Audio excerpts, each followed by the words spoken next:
Mesdames, mesdemoiselles et ses potentiels messieurs, bienvenue dans cette nouvelle vidéo. Pour ceux qui sont nouveaux ici, moi c'est Nesrine, j'aime bien parler de droit, de littérature, de Sciences Po et un petit peu donner des updates de vie. Et d'ailleurs en parlant d'updates de vie, j'ai mis du temps à sortir des nouvelles vidéos, je le sais, mais parce que déjà j'étais occupée à promouvoir la chaîne YouTube, donc sur mes nouvelles plateformes, Instagram et TikTok. Je vous laisse m'ajouter dessus. Et aussi, en fait j'étais en train de travailler, voilà, l'été, qui dit été dit travail pour de nombreux étudiants, dont moi. Et là en gros j'ai une semaine de congé avant de devoir reprendre pour le mois d'août. Ensuite, je sais pas si vous avez remarqué, mais j'ai coupé mes cheveux. Je sais pas ce que vous en pensez, perso j'adore. Vous voyez, ça fait un petit dégradé, je pense que vous pourrez bien voir la différence avec du coup ma première vidéo. Et pour bien comparer les coiffures. Là c'est encore mouillé, c'est vrai, parce que j'étais en train de me préparer, mais c'est très très beau, il faut me faire confiance. Pour ce nouveau sujet de vidéo, du coup, on se retrouve avec un autre sujet qui fâche en plein été, c'est la sélection master. Je sais, vous vous dites encore une fois, Nesrine, c'est l'été, laisse-nous récupérer, laisse-nous, je sais pas, récupérer de notre deuxième année, on va passer en troisième année, on n'est pas déjà stressé, je sais. Mais en fait, c'est pour avoir le temps de bien le faire et qu'ensuite, en même temps, vous soyez bien prêts une fois que le premier semestre va commencer. Comme d'habitude pour ce type de vidéo, nous avons mon cahier de brouillon. Pour une fois, les notes ne sont pas énormes, c'est-à-dire j'ai juste ça et un petit post-it avec mes idées qui s'enchaînent, juste pour ne pas oublier, parce que j'ai pas eu beaucoup de recherches à faire pour celle-là, mais ou alors beaucoup de réflexions par rapport à notamment la vidéo sur le droit, mais il y avait quand même des petits trucs. Voilà, je préfère toujours avoir une petite trame écrite parce que mon cerveau part toujours dans tous les sens quand je n'ai pas de structure en fait. Donc tout d'abord, qu'est-ce que c'est mon master? En France, voilà, depuis peu, on ne candidate plus directement auprès des établissements, mais on doit faire des procédures de candidature en ligne. Et donc du coup, la plateforme Mon Master, c'est un peu comme Parcoursup, mais pour le degré au-dessus. C'est-à-dire que Parcoursup, vous en êtes à la première année d'une formation, on va dire de base post-bac de l'enseignement supérieur, c'est-à-dire notamment les licences, BTS, BUT, etc. Et le diplôme du master, du coup, c'est après. C'est le deuxième cycle des études supérieures. Et mon master est là pour ça. Mon master, en fait, voilà, c'est une plateforme de candidature, du coup, à toutes les formations sélectives, donc tous les masters, que ce soit en alternance ou non. Et globalement, la plateforme Mon Master, ce qui est bien, c'est que vous constituez un dossier unique, tout d'abord, et un petit dossier, entre guillemets, complémentaire, c'est-à-dire avec des exigences que le master attendrait en plus du dossier unique. Dans les infos, il me semble, du dossier, attendez, j'ai tout noté, je vais vous dire. Donc tout d'abord, le dossier unique. Donc dans le site directement, vous aurez à remplir d'abord vos informations personnelles, donc votre civilité, vos noms, vos prénoms, etc. Et votre date de naissance et compagnie, et vos coordonnées, numéro de téléphone, adresse mail, et voilà. Ensuite, vous avez un CV à donner, du coup qui va résumer tout le reste du dossier. Vous avez votre relevé de notes du bac, du ou des bacs, ça on en reviendra après, à mettre dedans. Ensuite, vous aurez votre relevé de notes du cursus complet post-bac, c'est-à-dire toutes vos années de l'enseignement supérieur, vous devez les mettre. Ensuite, tout ce qui est expérience professionnelle et des preuves. Donc, si vous avez des contrats, si vous avez des attestations, des trucs de paye, enfin, voilà. C'est une preuve que vous avez bien, comment on peut dire, vous avez bien exercé cette expérience professionnelle. On va dire ça comme ça. Et ensuite, tout ce qui est situation particulière, c'est-à-dire si vous devez déclarer une situation d'artiste, une situation de handicap, une situation de sportif de haut niveau, et ensuite d'autres situations particulières qui sont cette fois-ci propres au master, c'est-à-dire si vous devez faire une année de césure, si vous suivez le master à côté d'une expérience pro, ce qu'on appelle les formations continues, etc., etc., et toute autre information particulière, ce qu'ils appellent dans la rubrique mes engagements, toute autre information particulière qui n'est pas forcément citée dans le dossier unique. Et ensuite, ce qu'on appelle du coup, bon, j'ai fait comme ça, ce qu'on appelle du coup le dossier complémentaire, c'est des exigences que le master va attendre. Et ça peut varier selon tous les masters. Si vous faites un master qui est plus axé dans la recherche, il vous faudra, comment on appelle ça? Un début de mémoire, je sais pas, mais c'est un mini-mémoire, hein, quelque chose comme ça, de quelques pages. Si par exemple vous faites dans l'international, on va forcément vous demander des certifications, notamment en anglais. Si il y a certains masters qui demandent des lettres de recommandation, d'autres qui n'en recommandent pas, ça c'est vraiment propre à chaque master et vous le verrez de toute façon quand vous candidatez. Alors pour en revenir du coup à mon cas, moi, en fait, voilà, je sors d'une licence de droit donc à l'université Clermont-Auvergne, j'en ai déjà parlé dans ma dernière vidéo. Et j'ai candidaté du coup en master dans les relations internationales et le droit international.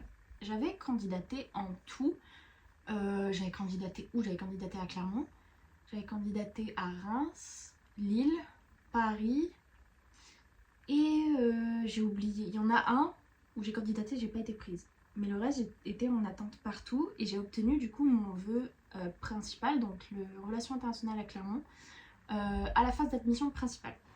Alors, tout d'abord, comment j'ai vécu la sélection master? C'était compliqué parce que pour diverses raisons, en fait, je voulais absolument le master de Clermont en relations internationales. Les cours me plaisaient, ça me permettait en plus, du coup, encore de rester chez mes parents, ce qui n'est pas négligeable. Quand il s'agit de mettre de côté en tant qu'étudiant, c'est parfait. Donc du coup, je suis encore chez mes parents, voilà. Et voilà, j'avais plusieurs avantages. Je connais bien la ville, je connais les gens qui sont là-bas, etc. Enfin, j'ai toujours vécu à Clermont-Ferrand, donc je voulais le master relations internationales à Clermont-Ferrand pour toutes ces raisons-là. Ensuite, je l'ai vécu assez mal parce que du coup, je me disais, il n'y a qu'un master dans lequel je veux vraiment aller. Le reste, j'ai pas envie d'y aller. Genre vraiment, c'était une bataille entre ce que j'avais envie de faire et ce qui était raisonnable, c'est-à-dire si j'étais pas prise, est-ce que je vais quand même prendre ailleurs? Dans ce cas, il faudra voir avec le Crous, chercher un appartement, etc. Enfin voilà, ma voix est un peu cassée, c'est un peu bizarre. Mais c'était une énorme période de stress. Néanmoins, j'ai quand même été acceptée le 2 juin à 7h du matin. Voilà, j'ai eu mon vœu et tout dans le master que je voulais. Du coup, j'ai accepté définitivement, directement, et j'ai tège les autres en gros. Parce que les autres, ils étaient bien, c'était du droit international, ça reste un domaine qui m'intéresse, mais c'était pas les relations internationales.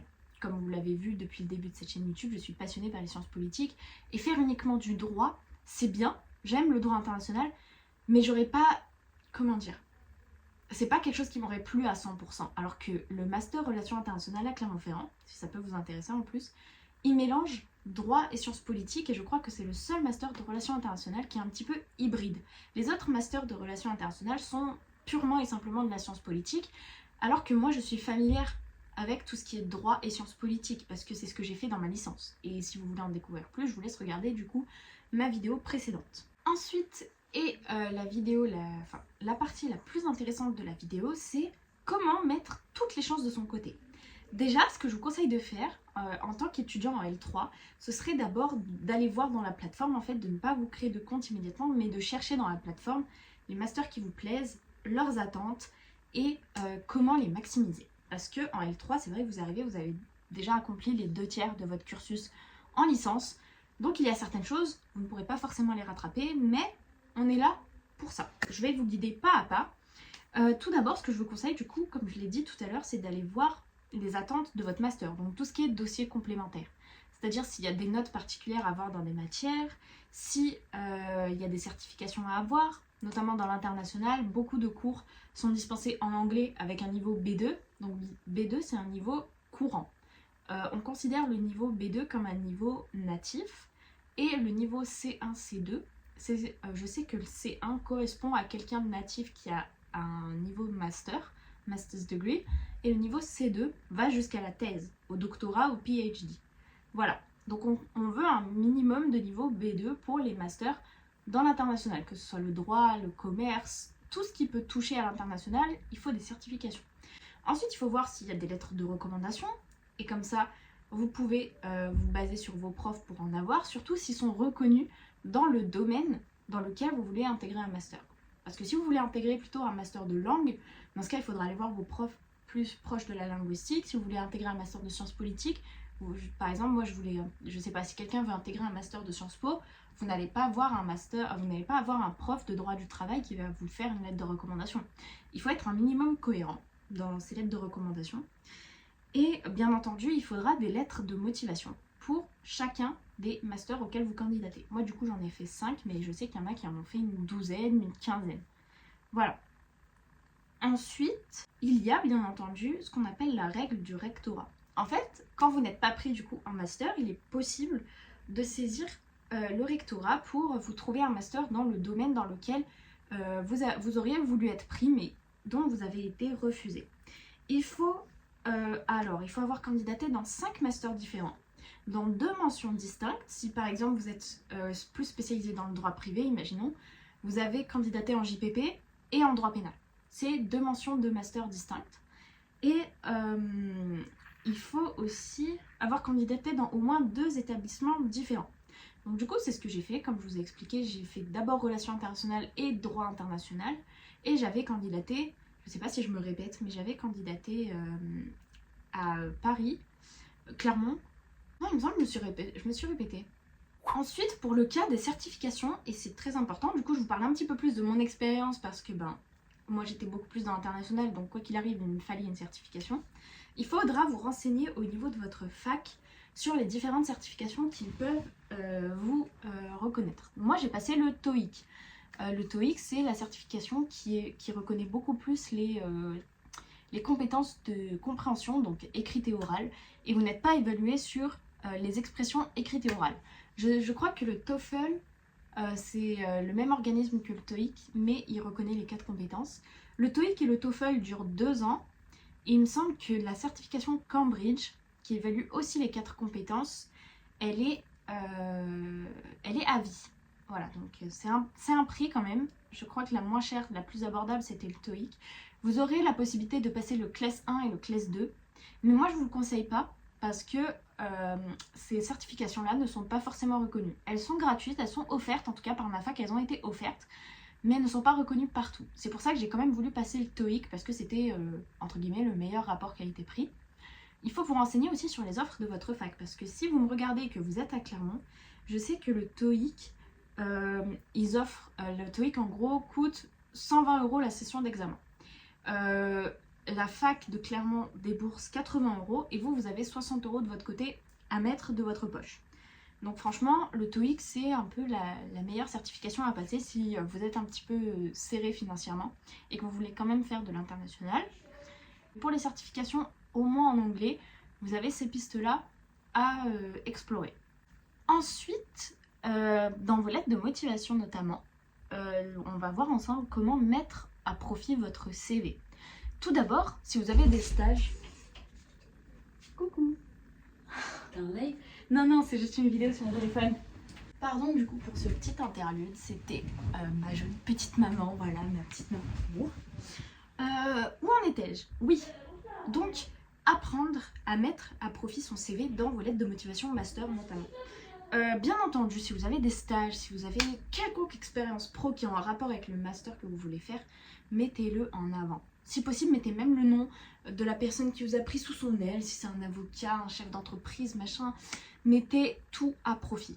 Mettez tout à profit. Perso, j'ai pas pu. Voilà.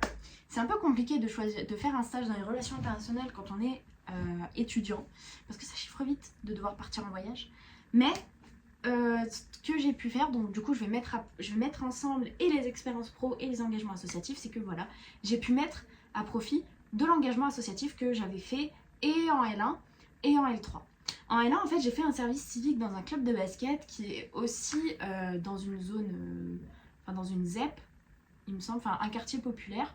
Donc du coup, il y avait un peu la notion de service public dedans qui faisait du coup valoir mes compétences en droit. Donc j'ai joué un petit peu sur ça. Et pour l'engagement asso aussi en L3, je me suis engagée dans une asso étudiante pour faire du tutorat en droit. Donc ça aussi, je l'ai bien mis en avant, sachant que c'était dans la même fac dans laquelle je candidatais. Et je sais que mes profs aiment bien, enfin les profs de Clermont-Ferrand en tout cas, ils aiment bien voir ce que les étudiants font à côté de leurs études. Et l'engagement associatif, c'est la meilleure façon de montrer vos centres d'intérêt. Et en même temps, si vous pouvez le lier un petit peu au droit, c'est nickel. Comme ça, ils voient vraiment que le droit, c'est ce que vous voulez faire, mais que c'est pas tout. C'est-à-dire que vous avez une vie en dehors du droit et ça reste quelque chose de très très bien. Ensuite, du coup, au niveau des CV, vous pouvez, dans les CV, vous mettez toujours vos langues. Voilà, si vous candidatez dans l'international, mettez tout à profit. Alors, je vais vous donner un petit peu mon background, étant donné que mon existence à moi-même relève du droit international. Je suis franco-algérienne, je parle anglais couramment et j'ai un bac allemand. Voilà, donc j'ai un petit background, un petit bagage linguistique. Néanmoins, il faut savoir que je ne parle pas la langue de mes parents. Je ne parle pas le tamazight. Mais c'est quelque chose que j'ai quand même mis à profit, dans le sens où mes parents le parlent autour de moi, mes grands-parents le parlent. Donc j'ai quand même baigné dans cette double culture franco-algérienne et c'est quelque chose que j'ai fait valoir dans ma lettre de motivation où je disais que je passais d'une langue à une autre de ma maison à l'école. Ça reste quand même quelque chose à faire valoir si vous voulez aller dans l'international, notamment dans le droit international, et que vous avez des origines. Ça fait un petit peu vendeur, un petit peu... Enfin, je peux comprendre que ça peut vous repousser un petit peu en mode... C'est pas le meilleur argument de vente, mais si vous pouvez faire vendre vos origines comme quelque chose vous ayant apporté une vision différente du monde et une plus grande ouverture sur le monde en dehors de la France, quand vous candidatez au droit international, c'est exactement ce que vos profs recherchent. J'ai une personne qui m'avait expliqué que quelqu'un de sa famille a été prise en relation internationale parce qu'elle a fait valoir son héritage turc, en dehors de... comme je vous l'ai dit, moi j'ai un bac allemand, donc j'ai aussi fait valoir ça, mais tout le monde ne l'a pas ce bac. Tout le monde n'a pas fait de cursus à bi-bac au lycée. Donc, juste en faisant valoir son héritage turc, elle a été prise en relation internationale. Donc vraiment, ça reste quelque chose d'assez vendeur. En tout cas, ça a marché pour moi. Et je vous conseille quand même de le mettre dans votre lettre de motivation, sans pour autant préciser que vous ne parlez pas. Il ne demande pas de toute façon, si vous parlez réellement, vous n'aurez pas de cours en arabe, vous aurez des cours en anglais. Mais c'est pour au moins faire valoir une ouverture sur le monde. Est-ce que vous voyez un petit peu où je veux en venir? Ensuite, et je pense que ça va être le dernier point que je vais relever dans cette vidéo, c'est si vous avez un dossier moyen. C'est-à-dire vous n'avez pas d'expérience pro qui ressort du lot, vos notes ne suivent pas, ou alors vos notes, elles ne sont pas transcendantes, ou alors vous avez dû passer au rattrapage, etc. C'est exactement mon cas. Je n'ai jamais fait de stage depuis le début de ma licence. J'ai eu toutes mes années, en tout cas jusqu'à la fin de la L3, au rattrapage. Il n'y a que la L3 qui n'est pas eu au rattrapage. Et je me disais, mais purée, enfin mes moyennes, elles sont moyennes. C'est-à-dire ma meilleure moyenne, il me semble, au moment où j'ai candidaté, c'était 12,75. C'est très bien en droit, mais ça reste quelque chose qui se fond dans la masse. Dans ce cas, il faut jouer de votre faiblesse pour montrer votre force. C'est-à-dire, oui, vous avez eu vos années au rattrapage. Dans mon cas, je n'ai jamais redoublé. Donc, on joue sur l'humilité pour mettre en avant une nouvelle qualité. C'est exactement ce que j'ai fait dans ma lettre de motivation. J'ai expliqué, j'ai dit, de par mes notes, vous pouvez constater qu'il y a eu des sessions de rattrapage presque chaque année. Néanmoins, ça reste une force de n'avoir jamais redoublé. Et en même temps, j'ai pu rebondir également sur mon service civique que j'ai fait en L1, parce qu'en L1, je devais jongler du coup entre les 20 heures de cours et les 26 heures de contrat de mon service civique. Donc vous comprenez que c'était pas l'année la plus facile. Donc du coup, j'ai fait valoir ça. Et en fait, il faut transformer vos faiblesses en force. Si vous avez redoublé, faites valoir vos nouvelles moyennes. Montrez que cette année de redoublement a été un véritable tremplin. Et en fait, voilà, le but, c'est de vous montrer humble, de reconnaître vos faiblesses, mais de reconnaître aussi que vous n'êtes pas que faible.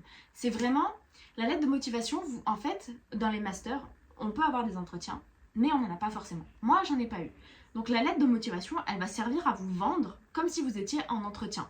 Pensez aux questions qu'on peut vous poser dans l'entretien d'embauche. La meilleure, je vais vous la mettre juste ici.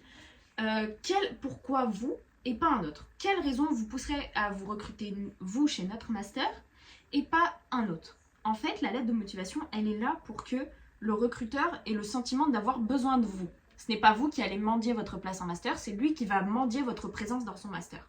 Et c'est ça en gros qu'il faut à tout prix mettre en avant. Donc si vous avez un dossier moyen, vos notes ne suivent pas, vous avez dû redoubler, etc., faites valoir votre progression.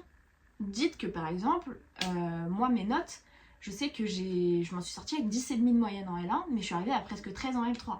Et ça n'a fait que monter crescendo.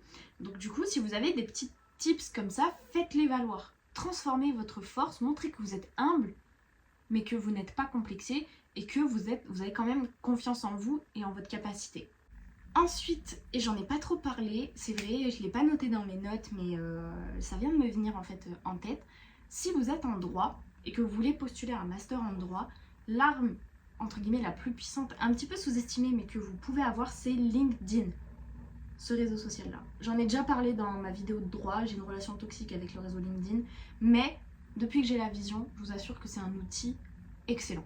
LinkedIn, en fait, c'est un réseau social professionnel qui permettra un petit peu de vous cerner, vous, en tant qu'employé recruteur, et où vous pouvez mettre à profit toutes vos expériences professionnelles. En fait, vous vous vendez en tant que membre actif de la société française. Je ne sais pas si c'est assez clair. Et les profs de droit sont très friands de LinkedIn. Les profs de droit, en tout cas dans ma fac, adorent LinkedIn. Ils sont tous actifs dessus, ils postent régulièrement et ils montrent un petit peu leur vie en tant que prof, etc. Ils flexent. J'ai un prof qui a souvent flex d'être à Chicago, j'ai d'autres profs qui flex d'avoir soutenu des thèses d'étudiants qu'ils aimaient bien, etc. Donc, si vous avez la vision sur LinkedIn, c'est bien. Si vous ne l'avez pas, je vais vous la donner. LinkedIn va permettre à vos recruteurs de master de vous connaître en dehors de votre dossier de master. Si vous ouvrez un compte LinkedIn maintenant et que tout ce qui est engagement associatif, expérience professionnelle, etc., déjà vous faites des posts, vous vous vendez, vous dites « Ah bah tiens, j'ai reçu, je sais pas, le directeur de la Croix-Rouge dans un de mes cours. » Ça, c'était mon tout premier post sur LinkedIn, c'était trop bien. Voilà, vous calez une petite photo et vous identifiez le gars, etc. Voilà, vous vendez un petit peu vos centres d'intérêt. Et ensuite, ça marche aussi par republication, c'est-à-dire si vous êtes un peu plus... si vous êtes un petit peu plus engagé pour la lutte antiraciste, je pense à une personne que je suis en même temps, vous pouvez suivre SOS Racisme, Amnesty International. Si vous êtes un petit peu plus dans les sciences politiques globales, vous pouvez vous abonner à France Culture, à différents établissements. Enfin, moi, je suis abonnée au MIT, Massachusetts Institute of Technology, j'aime bien leur rapport, etc. Montrez dans tous les cas que vous êtes un membre actif de la société française, membre actif dans le sens, vous travaillez et vous avez des engagements associatifs, etc. Vendez un peu votre personnalité, bien sûr tout en restant sérieux, étant donné que c'est un réseau social professionnel où employés et employeurs se côtoient, et ça permettra à vos recruteurs de vous connaître en dehors de votre dossier master, et ça reste quelque chose d'assez insoupçonné, mais de très utile, en tout cas dans le domaine du droit. Donc vraiment, si vous n'avez pas la vision maintenant, en L3, je vous conseille de l'avoir maintenant en fait et de télécharger LinkedIn et d'être actif dessus. Et n'hésitez pas à ajouter vos responsables des masters que vous voulez avoir. En conclusion, je pense que vous êtes tous et tous très capables d'avoir un master. Si vous ne l'avez pas, ce n'est pas grave. Vous serez toujours dans la mesure... Enfin, il y a la saisine du recteur, mais vous pourrez toujours rebondir. Dans tous les cas, c'est quelque chose d'assez stressant, mais ce qui n'est certainement pas impossible. Et il n'y a pas besoin d'être une tête non plus pour arriver en master. Donc ne vous découragez pas, ça va le faire. Vous êtes tous et toutes très forts. Et si ça n'est pas maintenant, ce sera sûrement plus tard. Et si ce n'est pas plus tard, j'espère quand même que ce sera plus tard, quoi, parce que sinon, c'est pas fou. Mais, ouais, je viens de faire une accroche très pourrie, je m'excuse. En tout cas, je vous souhaite une très très bonne L3. Perso, c'était la meilleure année de mon cursus de licence. Et ne vous stressez pas trop pour les masters. Une fois que la candidature est faite, de toute façon, vous n'avez plus rien à faire. Donc, quitte à ne rien avoir à faire, autant profiter des mois qui vous resteront en L3 avant d'avoir vos résultats de master. Parce que vous allez voir, ça passe un petit peu vite. Et dans tous les cas, je vous fais de gros bisous. Et on se revoit pour une prochaine vidéo qui est déjà en cours d'écriture et que j'espère finir pour dans 2 semaines maximum. Voilà.